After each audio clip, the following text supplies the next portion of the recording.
ومن تبعهم وعلى الله قال تعالى بسم الله الرحمن الرحيم إن الصلاة كانت على المؤمنين كتابا موقوتا al-ayat Subhanallahu alaihi. Bapak Ibu hadirin sekalian berbahagia, pertama sekali marilah kita panjatkan puji syukur kepada Allah Subhanahu wa taala di mana pada kesempatan malam ini di mana tahun 2025 kita masih dapat berkumpul bersama-sama di Masjid Al-Azhar yang berkah malam dan apapun yang terjadi ketika waktunya kita berangkat ke ini diganggu atau bukan diganggu tapi ditolak dengan diturunkannya hujan gerimis. Namun bagi mereka yang memang hatinya terpaut dengan musim ini tidak menjadikan semuanya itu untuk burung datang mendapat ini, mudah-mudahan apa yang telah kita lakukan pada malam ini yang jauh yang dekat yang berjalan kaki yang naik kereta mudah-mudahan Allah Subhanahu wa taala dengan masa sekali yang melibatkan dananya Allah Subhanahu wa taala. Salam mudah-mudahan senantiasa dilimpahkan kepada ruh Nabi besar kita Nabi Muhammad sallallahu alaihi wasallam, keluarga sahabat dan para pengikutnya sekalian. Hadirin sekalian berbahagia, di mana tanpa terasa kita sedang berada di penghujung pada tahun 2025 ini akan beranjak kepada tahun baru 2026.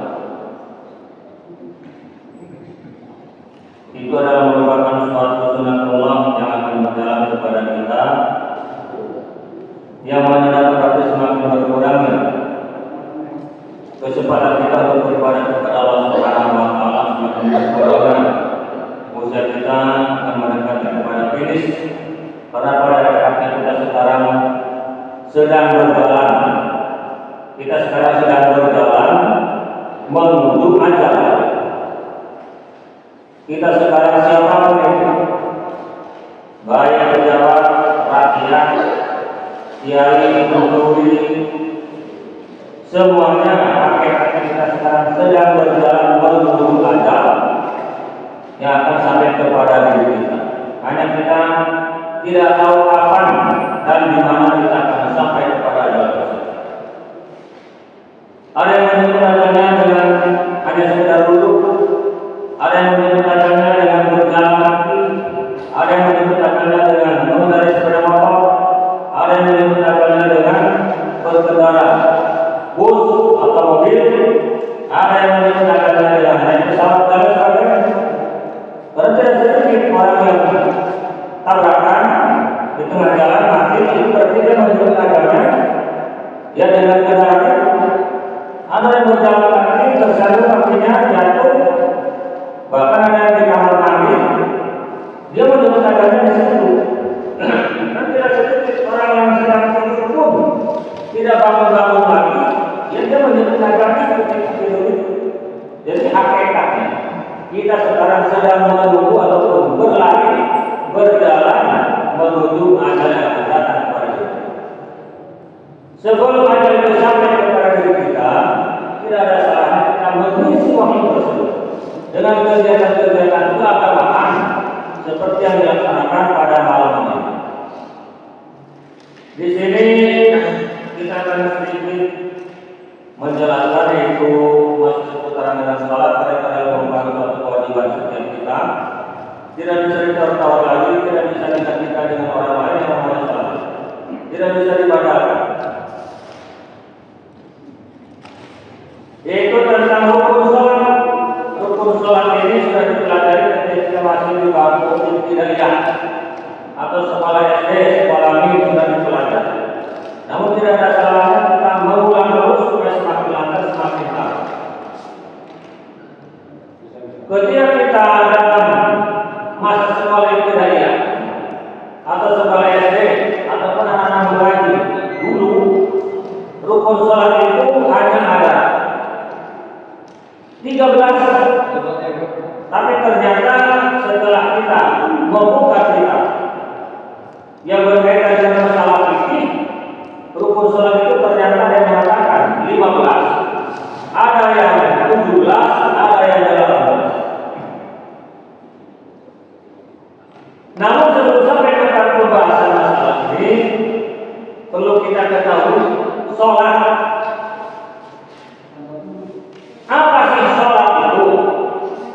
Salat ini terbagi kepada dua bagian. Menurut rukun, salat itu adalah mutlak doa. Salat adalah sekedar mutlak berdoa. Itu menurut rukun. Karena memang kalau kita perhatikan dari mulai kita takbiratul ihram ketika salat tidak kepada salam selesai salat serta isinya di dalam semuanya hampir doa. Hampir doa semua. Membaca Al-Fatihah, membaca Fatihah, membaca tasbih, iktidal, sujud, tahiyat, itu semuanya doa. Tetapi bukan itu yang kita maksud. Salat menurut istilah. Apa itu istilah? Salat menurut hukum syarat. Sama. Yaitu al-awwal wa al-awwal muftatahatun bil takbir wa muftatahatun bil taslim ma'a syara'i tawassul. Salat ialah beberapa perbuatan atau pekerjaan dan beberapa perkataan yang diawali dengan takbiratul ihram, diakhiri dengan salam, dan diisi dengan syarat-syarat serta rukun yang ada di dalamnya yang sudah ditentukan. Itu adalah salat. Rukun salat yang 17 itu terbagi kepada 3 bagian. Pertama yang dinamakan dengan rukun qauli, yang kedua dinamakan dengan rukun qauli, yang ketiga dinamakan dengan rukun fi'li. Ini rukun salat yang jumlahnya 17 dibagi 3. Yang pertama rukun qauli, dan rukun fi'li. Apa itu rukun qauli? Rukun qauli ini rukun yang ada di dalam hati. Rukun qauli rukun yang ada di dalam ucapan. Rukun fi'li rukun yang mencakup perbuatan atau pekerjaan di dalam salat. Kenapa dinamakan takbiratul ihram? Kok enggak takbir saja? Takbiratul ihram ini adalah mengucapkan kalimat Allahu Akbar. Setelah kita mengucapkan Allahu Akbar, yakni takbiratul ihram, takbir mengharamkan. Maksudnya mengharamkan semua pekerjaan yang halal sebelum takbiratul ihram, setelah takbiratul ihram haram hukumnya. Maksudnya membatalkan sholat. Itu yang dimaksud dengan hadis ini, takbiratul ihram. Haram, menghalangi, tidak boleh kita melakukan sesuatu yang halal, yang dibolehkan sebelum sholat. Setelah takbiratul ihram tidak boleh. Seperti apa? Setelah takbiratul ihram tidak boleh makan, tidak boleh minum, dan tidak boleh sesuatu yang dianggap boleh ketika dia sebelum. Jangan makan, jangan minum.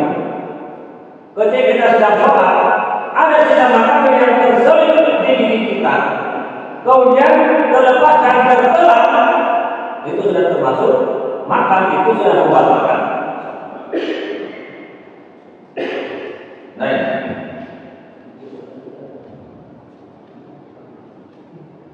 ada kopi yang suka kopi kasih, yang nggak suka lewatkan. Biasanya kopi sama kopi yang cocok.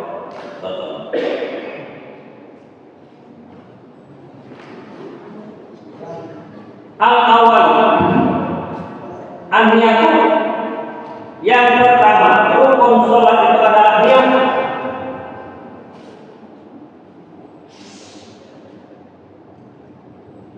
Sholat tanpa niat tidak sah.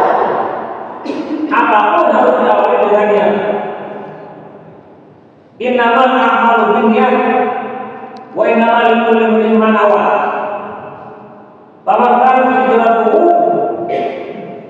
ila Allah wa rasulihi fa hijratuhu ila Allah wa rasulihi. Wa man kana hijratuhu ila dunya yusibuha aw imra'atin yunkiha fa hijratuhu ila ma hajara. Setiap sesuatu amal-amalan akan sah jika didahului oleh niat, dan yang itu tergantung kepada apa yang diniatkan. Kalau zaman dulu, zaman Rasulullah hijrah dari kota-kota Madinah, itu yang hijrah itu bermacam-macam niatnya. Ada yang niat memang hijrah menuju Allah dan Rasulnya.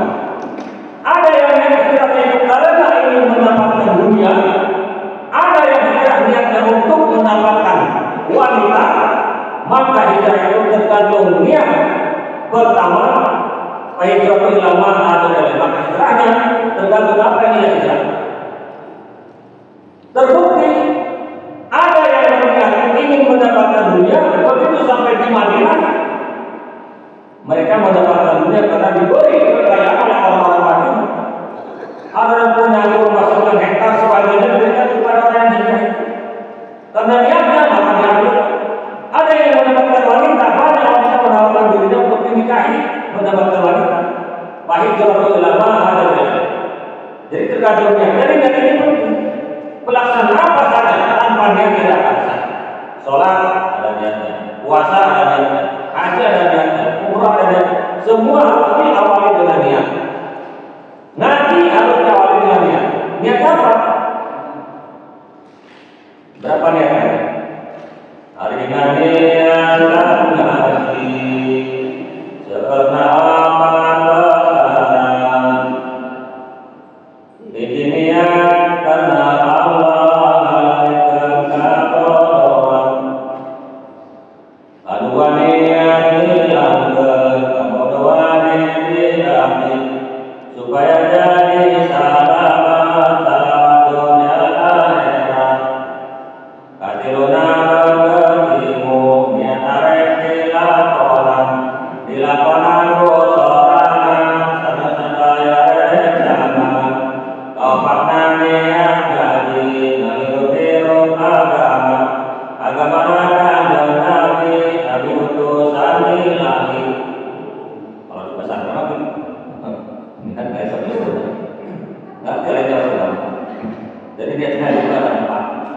menghilangkan kebodohan.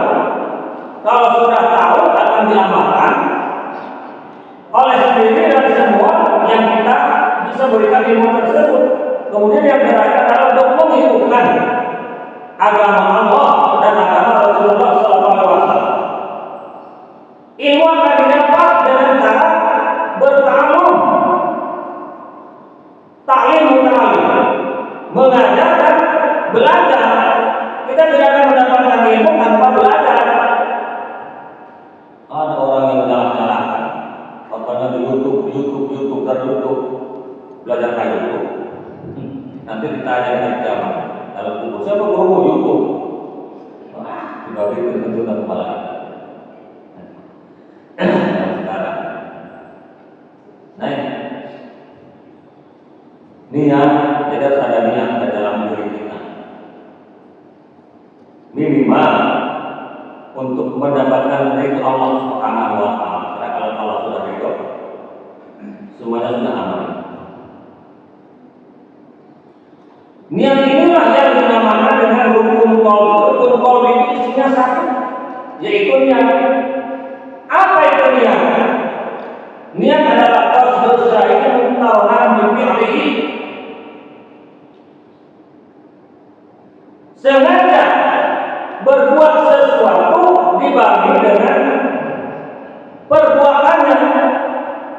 Qasdus syai'in mutawwan bi fi'lihi. Gambarannya gimana? Contoh, ketika kita hendak melaksanakan ibadah sholat, niat itu dibaca ketika kita mengucapkan kalimat takbiratul ihram. Bil qalbi fala yajibu nutu biha bil lisani, lakin yusannu li yu'amil lisan al-qalba wa la yu'amil lisan ila bima bil qalbi. Tegasnya yang itu di dalam hati tidak wajib diucapkan dengan lisan. Wa yusannu li yu'amil lisan, hanya disunahkan mengucapkan untuk membantu lisan kita terhadap hati yang ada di dalam jiwa kita. Usolli fardhu dhuhri, usolli fardhu asr, usolli fardhu maghrib itu sunat membantu hati kita supaya hadir ketika dalam melaksanakan ibadah. Atau tidak diucapkan, tidak jadi masalah. Begitu datang berdoa Allah, hati kita yang benar bukan lisan. Sebaliknya kalau kita mengucapkan dengan lisan, hati kita tidak niat, tidak menyimpan niat di dalam hati, maka tidak sah. Kalau hanya sekedar lisan, karena mengucapkan dengan lisan itu punya yang wajibnya di dalam hati. Wa ma'alahu wa talaqu bi hasanatu. Tempatnya di dalam hati melapangkan yang itu punya sunat. Ini sudah paham, tinggal pelaksanaan. Jadi kalau nawaitu sholat pada maghrib tidak perlu. Apalagi terburu-buru karena ketinggalan umpamanya. Akhirnya ketika lapar itu lapasannya di dalam hati. Di dalam hati. Wa yusannu lisanul qalbi. Disunatkan mengucapkan niat itu supaya lisan itu membantu hati.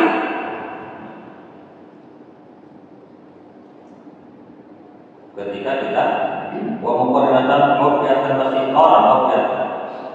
Hati kita hadir ketika melafalkan kalimat Allahu Akbar. Jangan sampai kalau kita mau mengucapkan itu yang diwajibkan di dalam ucapan cuma 3. Pertama kalimat sholli, kalimat Allah, kemudian kalimat sholatnya akan sholat yang kita disolatkan itu sholat. Usolli fardhu maghribi lillahi ta'ala itu sudah sah. Usolli fardhu maghribi lillahi ta'ala sah. Kalau mau makmuman kalimat imam. Ini bagi imam, kalau tidak mengucapkan imam lillahi ta'ala, si imam sholatnya sah. Kalau si makmum beda, kalau tidak makmuman tidak sah. Bedanya antara imam dengan makmum. Kalau imam, usolli fardhu maghribi imaman lillahi ta'ala sunnah mengucapkan imaman. Kalau tidak mengucapkan imaman pun tetap sah. Cuma tidak punya ganjaran berjamaah bagi si imam. Kalau bagi makmum mengucapkan makmuman lillahi fardhu maghrib salah satunya makmuman lillahi ta'ala ini hukumnya wajib mengucapkan makmuman. Kalau tidak mengucapkan makmuman bagi makmum sementara salatnya berjamaah ini si makmum enggak sah salatnya. Enggak sah. Beda sama si imam. Itu perbedaannya. Mengucapkan usolli, mengucapkan fardhu, mengucapkan sholat ta'in. Sholat apa sholat? Maghrib, fardhu maghrib. Sholat isya, fardhu isya.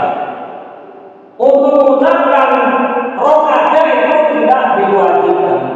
Sholat fardhu maghrib lillahi ta'ala Allahu Akbar. Walaupun tidak mengucapkan salah rakaatin, itu sholatnya sah. Karena salah rakaatin tidak diwajibkan diucapkan. Hukumnya sunat. Karena tahu makmum itu pasti 3 zuhur dan isya 4 dan seterusnya. Nah, di dalam sholat yang dibawa dalam sholat semalam ini ada yang boleh dikosor, jamak takdim, jamak ta'khir. Ada bisa kosor sambil jamak.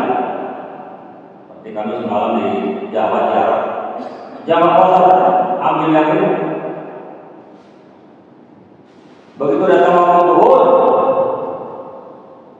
itu kita jamak takdim, asar tarik ke zuhur, 2 rakaat misalnya pada 2 rakaat ini, 2 dan 1 tambah waktu, itu 2 rakaat. Nanti asar 2 rakaat, nanti datang waktu asar udah bebas kita enggak sholat lagi. Kalau dalam perjalanan ke musafir, beda kalau di rumah di kos sholat subuh di kos ada 1 rakaat. Sholat zuhur, sholat asar itu boleh dijamak takdim ataupun takhir. Boleh qasar 4 jadi 2. Sholat maghrib dengan isya boleh dijamak takdim jamak takhir, boleh diqasar. Tapi sholat maghrib tidak boleh diqasar karena cuma tetap 3 rakaat. Nanti sholat isyanya boleh diqasar yang menjadi keringanan bagi orang yang bepergian. Jadi bagaimana kita mau menikah? Umpamanya waktu sedikit bisa dipaksa, bisa dijalan ringan sebetulnya. Cuma kadang-kadang kalau di perjalanan baru mikir sholat, yang dipikirkan perut aja. Sering saya berjalan-jalan, soal berhenti. Betul ya? Setelah itu cari kursi yang nyaman, pesan itu segala macam. Bukan ada yang cari musola atau hanya musola, jangan. Alhamdulillah, jangan. Masalah. Jarang sekali di perjalanan kalau sudah gitu, entah apa yang dipikirkan. Semua memikirkan perut saja perut. Niat letaknya di dalam hati. Kemudian yang kedua takbiratul ihram. Ini singkat-singkatannya, kalau mau dibahas itu banyak apanya.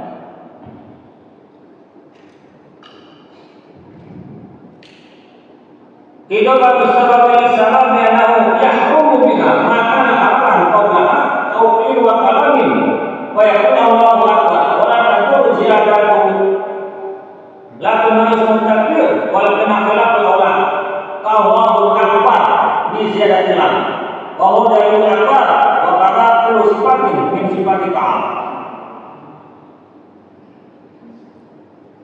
Rukun salat yang ke-17 dibagi tiga. Pertama adalah rukun qalbi, yaitu niat tadi sudah di dalam hati. Jadi ya sudah di dalam hati nanti. Walaupun mau sambil ucapan tidak jadi masalah. Sallallahu Allah. Tapi kalau kita mengucapkan niat itu kan sebelum salat, sebelum takbir kan. Begitu sudah takbir Allah Akbar, begitu Allah itulah kita mengawali sholat. Ketika kita mengucapkan usolli fardhu maghrib itu kita belum sholat karena belum tahu. Begitu sudah selesai, fardhu Allah Akbar itu begitu Allah berarti kita sudah memulai ibadah sholat. Begitu memulai ibadah sholat, begitu kita melafalkannya di dalam yang pakai bahasa Indonesia, pakai bahasa Sunda, bahasa Jawa. Sengaja sholat maghrib 3 rakaat bermakmum kepada Allah Akbar. Sholat nanti ada beda dengan puasa. Kalau puasa niatnya tengah malam atau di malam hari, jangan dibarengkan dengan nunggu subuh baru niat, nggak sah puasa. Bedanya niat puasa sama niat ibadah yang lain. Cuma satu, rukun itu cuma satu isinya. Kemudian yang selanjutnya adalah takbiratul ihram. Ini adalah rukun qauli. Mengucapkan kalimat Allahu Akbar ini hukumnya wajib. Harus kedengaran oleh telinga kita secara wajar. Beda dengan orang yang tuli. Beda ketika ada suara gemuruh, beda ketika ada gangguan dan sebagainya. Di waktu normal seperti ini minimal oleh kita itu Allah. Minimal. Jangan secara dalam hati. Allah Akbar di dalam hati berkata salatnya nggak sah. Sebaliknya, mana nggak sah salat? Makanya pada ketika mengucapkan kalimat Allah Akbar, karena itu adalah rukun qauli, rukun yang diucap. Allahu Akbar. Ini mengangkat tangan. Jangan salah paham. Ini hukumnya sunat, bukan wajib. Ada yang suka begini Allahu Akbar, terserah. Allah yang ada yang langsung dari bawah Allahu Akbar, ya terserah. Boleh. Ada yang sampai telinga, sholatnya memang sampai buat telinga ini. Allah sambil begini, jangan begini katanya. Tadi dia kan begini. Allah sama dengan banyak hari angkat tangan gerak. Penyerahan diri kita kepada Allah Subhanahu wa taala adalah cara mengatakan Allah yang Maha Besar, semuanya kecil. Hanya Allah yang Maha Besar. Sampai kita menyerahkan diri kepada Allah mengangkat tangan. Ini pertama saja tidak ada lagi zat yang berhak disembah di dalam wujudnya kecuali Allah Subhanahu wa taala. Kalau murid yang musuh lawan harus mengatakan angkat tangan tanda beliau. Begitupun kepada Allah. Allahu Akbar. Ini meletakkan pun dia bermacam-macam. Ada yang ngamplek, ada yang untuk pusar, ada yang di tengah, ada yang di pinggir. Jangan komen, silakan saja, terserah. Jadi masyarakat itu sesuatu yang bukan wajib. Jadi yang wajib komen itu semuanya hampir yang berurusan dengan masalah sunnah. Oleh wajib, semua komennya wajib. Allah Akbar, begitu kita pasangan sengaja sholat fardu 3 rakaat bermakmum dengan Allah. Nah, Allah Maha Besar, tidak ada yang besar kecuali Allah Subhanahu wa Ta'ala. Di mana Allah Subhanahu wa Ta'ala senantiasa ataupun kita sering mendapatkan dalam Al-Quran bersumpah dengan makhluknya sendiri. Wal asri, kalau bersumpah dengan waktu asar. Wal fajr, kalau bersumpah dengan waktu fajar. Wal duha, kalau bersumpah dengan waktu duha. Wal laili yasha, kalau bersumpah dengan waktu malam. Bukan berarti waktu asar, waktu fajar, waktu duha, waktu isya, waktu malam ini wilayah melebihi kebesaran dan Allah. Tidak demikian apa. Justru Allah menciptakan wa asri demi masa. Semua yang terjadi pada masanya. Oleh masa, pada masa. Kita sekian tahun yang lalu terjadi tsunami masa. Si Abu Sakit pada masanya akan sembuh. Semuanya diatur oleh masa yang waktu masa itu adalah dan Allah Subhanahu wa Ta'ala. Kita pun diatur oleh Allah melalui masa itu. Dulu kita tidak ada, sekarang kita menjadi ada. Biasa kita tidak ada kembali kepada Allah Subhanahu wa Ta'ala yang dinamakan dengan fase yang keempat. Fase keempat ini kalau di dalam ilmu tauhid dinamakan dengan qabdah rabi. Genggaman Allah yang terakhir, di mana kita dulu digenggam Allah berakhir. Sekarang digenggam Allah di bumi.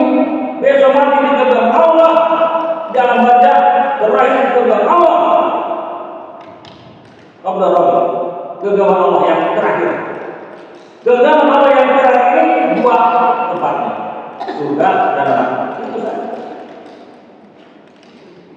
Setelah tadi di hadis awal, sami dan sami. Fase pertama, fase kedua, ketiga dan keempat kita akan melalui. Kita sekarang sudah berada di fase yang berapa ini? Kedua. Ketika dalam kubur, keempat kali terakhir itu akan dialami sama kita. Dan dikatakan ada tadi hadis awal, sani, salis, qabdah awal, sani, salis, roh. Semalam kita ada genggaman. Kita sekarang berada dalam genggaman Allah. Kita tidak akan pernah kemana-mana. Semua pun akan berada dalam genggaman Allah Subhanahu wa Ta'ala. Suara kelima belakang, suara belakang. Semua akan terjadi sesuai dengan kudrat dan Allah Subhanahu wa Ta'ala. Semua tidak ada yang keluar dari situ. Yang begitu, yang begini, yang begitu, semua dalam koridor takdir Allah Subhanahu wa Ta'ala. Tidak ada yang beres. Diatur. Ketika kita begitu lahir diatur dalam Allah. Begitu ditentukan roh dari orang itu tidak diatur dalam makhluk. Jodohnya, ajalnya, bagiannya, silakan. Kata orang sudah jodoh kami bagian silakan. Gak diatur penuh kawasan. Itu adalah belakang untuk pangeran. Tundukkan waktu meninggalkan amal kamu dikajati bulan asal. Sudah diatur Allah. Ada yang jodohnya cuma 1 bulan, ada yang setahun, ada 10 tahun, ada 20 tahun, ada udah tinggal mau mati saja daripada bercerai banyak. Kalau sudah tinggal berapa tahun lagi untuk malah cerai, sudah diatur oleh Allah Subhanahu wa Ta'ala. Ya ini, jadi rukun qauli 1, rukun fi'li masih kita. Dari rukun qauli 1, rukun qauli ini sedang kita bahas. Itu takbiratul ihram, kalimat Allahu Akbar. Ini yang wajib. Kita mau ruku Allahu Akbar. Kita mau sujud Allahu Akbar. Kita bangkit dari sujud Allah Akbar, mau sujud aja Allah Akbar, mau bangkit dari sujud berdiri juga Allah Akbar. Cuma Allah Akbar yang ini bapak-bapak, ibu-ibu, ini mah tidak wajib. Sunat yang wajib tadi cuma satu, yaitu kalimat takbiratul ihram ketika memulai Allah Akbar. Mau ruku, kita pun ruku, tapi tidak mengucapkan Allah Akbar, tidak jadi masalah, sah. Itu sunat. Sallallahu alaihi wasallam tidak mengucapkan sah salatnya, itu sunat. Allah Akbar sujud, tidak mengucapkan Allah Akbar sujud, sah salatnya, itu sunat. Bukan wajib. Yang wajib takbiratul ihram ketika memulai salat.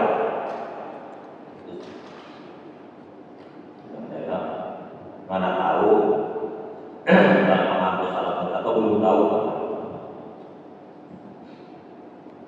Kemudian yang dinamakan rokaat itu diawali dengan atau dihitung dari ruku. Yang namanya rokaat dihitung dari ruku. Karena ada yang masuk, umpamanya masuk, si imam sedang sujud, berbuat Allah Akbar, ruku, kemudian ikut sujud, tidak sujud, kemudian ikut rakaat pertama dan ikut dengan imam. Itu tidak sah kalau seperti itu.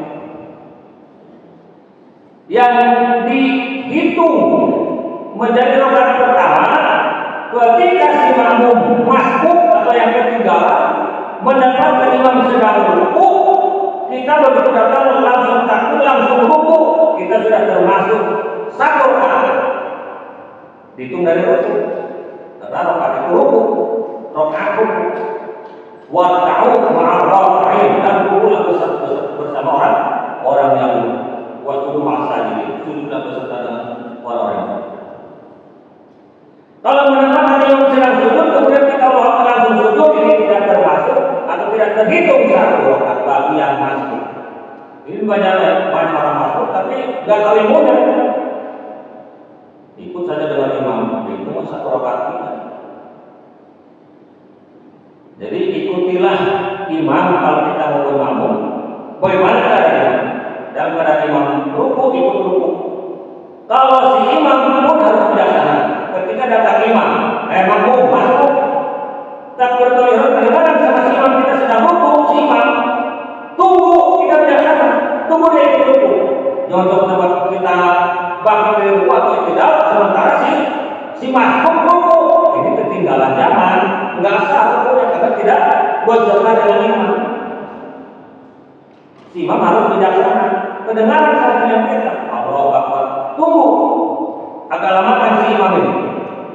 Rukunya dia ikut ruku dengan si imam supaya terhitung satu rakaat. Itu maksud. Jadi kalau si imam saja Allah liman hamidah, si masuk ruku, akhirnya tidak terhitung satu rakaat karena tidak bersama dengan si imam. Penting ini karena ada apa namanya masuk itu imam yang ketinggalan takbiratul ihram dengan si imam. Karena membaca Fatihah itu sudah ditanggung si imam bagi makmum yang masuk. Tidak boleh membaca Fatihah, tidak perlu Allahu Akbar, langsung saja ikut ruku. Kalau si imam sedang ruku. Waktu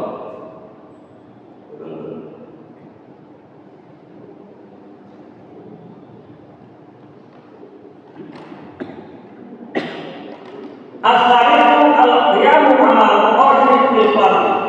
Yang ketiga, rukun sholat adalah berdiri bagi yang mampu pada sholat fardu. Niat takbiratul ihram, berdiri bagi yang mampu pada sholat fardu. Berarti kalau tidak sholat fardu boleh tidak berdiri. Itu kebalikannya. Boleh. Aku kan mampu untuk berdiri sholat sunat sambil duduk, boleh. Boleh. Pokoknya sholat tarawih sambil capek sambil berdiri 20 rakaat sambil duduk aja. Padahal dia masih anak muda, boleh. Hari itu isi mah di kolomnya masih sangat padat, masa anak muda gitu. Beri kopi boleh, tahan banyak kopi. Kopi kok. Nah, cuma pahalanya setengah dari orang yang berdiri. Kalau yang berdiri pahalanya 100, cuma dapat 50 pahalanya. Bagi yang mampu berdiri, berdirilah walaupun sholat sunat. Tapi berdiri pahalanya malas kalau di rumah sholatnya. Kami sholat isya mau sholat banyak, mau sholat 2 rakaat setelah sholat isya di rumah, malas kalau berdiri udah sambil duduk kan. Timbang sholat sunat itu mah, timbang nggak ada. Al-qiyamu al-qadiri fil fardhi, berdiri bagi orang yang mampu berdiri fil fardhi pada salat fardu. Berarti kalau tidak salat fardu boleh sambil duduk. So kayak salat fardu, salat sunat bagi duduk. Boleh Pak.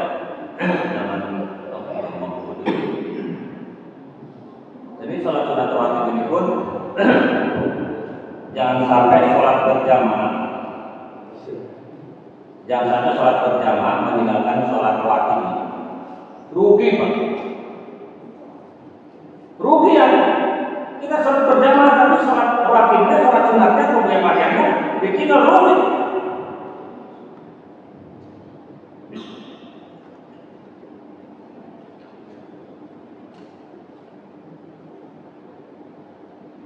Bahkan disebutkan, kita sering mendengar, barang siapa yang sholat isya berjamaah, kemudian sholat 2 rakaat sunat setelah isya, itu sama dengan ibadah setengah malam. Dan barang siapa yang sholat subuh berjamaah, kemudian sholat sunat fajar 2 rakaat sebelum subuh, itu sama dengan ibadah setengah malam. Kalau isya dengan subuh digabungkan berjamaah dan sunatnya, berarti dia sama dengan ibadah 1 malam. Paham? Sok lakukan. Jangan sungkan-sungkan. Mau masih sempat, mau masih urip. Biasanya kalau sudah meleleh, jangankan ke masjid, ke kamar mandi minta digandeng, minta dipayang, minta dibawa ke kamar mandi. Sekarang mau masih kita sehat, kaki masih tarulas, kereta ada, baru-baru lagi untuk normal. Manfaatkan. Kata di Hidayah, semua benda yang kita miliki nanti akan bertanggung. Baju kalau bersusun jangan pakai sholat itu lagi, gantian.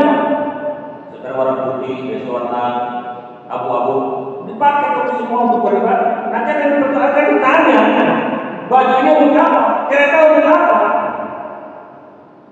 Akan dipertanggungjawab. Jadi rugi kalau kita sholat berjamaah, sunatnya ditinggal dulu. Sok berada, percaya. Banyak manfaatnya, banyak pahalanya sholat rawatib ini. Sholat sunat rawatib ini adalah sholat sunat yang mengiringi sholat fardu. Berapa rakaat? 10 rakaat semuanya.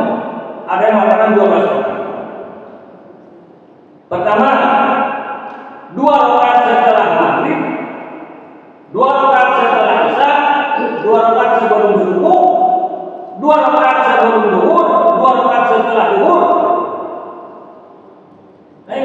Jadi 10, 2 kali 10 rakaat. Bagaimana mengatakan 12 rakaat? Ada yang mengatakan 4 rakaat sebelum sholat zuhur. Bagi orang yang melaksanakan ibadah sholat sunat 4 rakaat sebelum zuhur, jangan memakai tahiyat awal. Kalau memakai tahiyat awal, takut menyerupai sholat zuhurnya. Menurut sholat zuhur, silakan yang 12 atau yang 10 atau yang 22.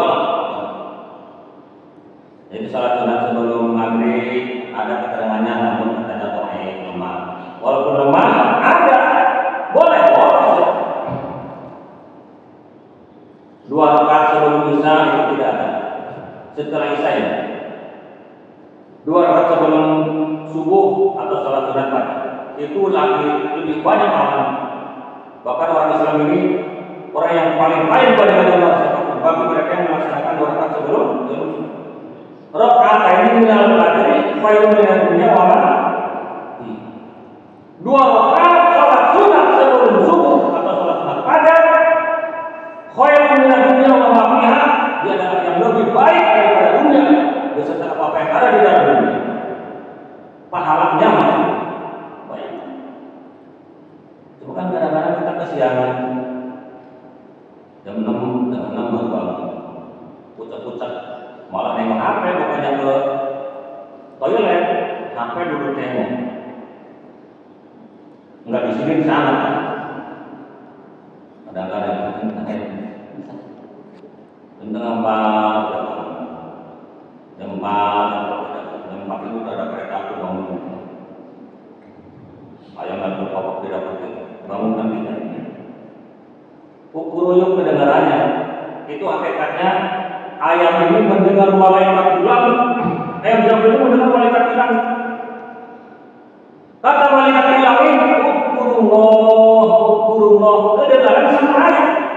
Ukuruyuk, kedengarannya pada dia mengucapkan kalimat ukurullah. Dia pikir ayam saja mendengar kalimat malaikat di langit, masa kita yang ada dekat dengan ayam yang bangun-bangun. Ukurullah, ingatlah kepada Allah, ingatlah kepada Allah, sudah bangun kata si ayam. Maka si ayam itu paling bagus sebenarnya dikunci. Gua ada pada siapkan dikunci.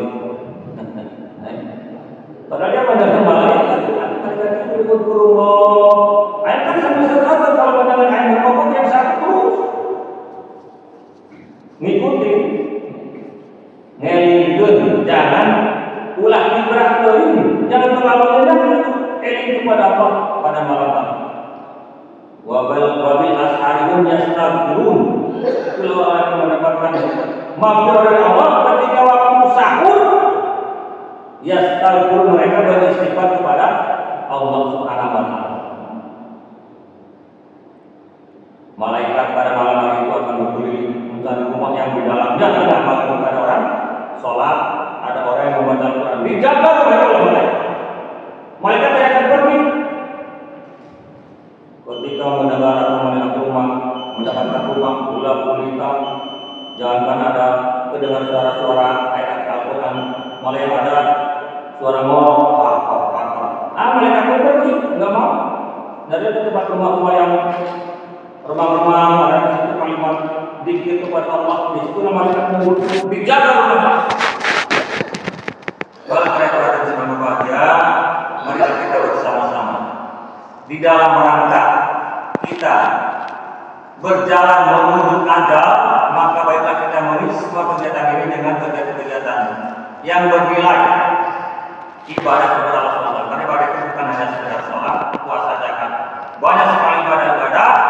Setiap perbuatan yang dianggap baik menurut agama itu sudah termasuk ibadah. Bahkan sampai kita membuang batu di tengah jalan karena menghindarkan orang terpeleset, bahkan membuangnya pun pakai kaki disetrot, itu sudah selemah-lemahnya orang ibadah. Itu sudah termasuk ibadah berpahala. Karena sudah waktu mudah-mudahan masih kita manfaatkan waktu tiga niat dan berlindung dan berdiri dan diserahkan salam kepada sang kepada dan saya harapkan apabila ada kata-kata yang sekalian ada sama yang sebesar-besarnya. Wassalamualaikum warahmatullahi wabarakatuh.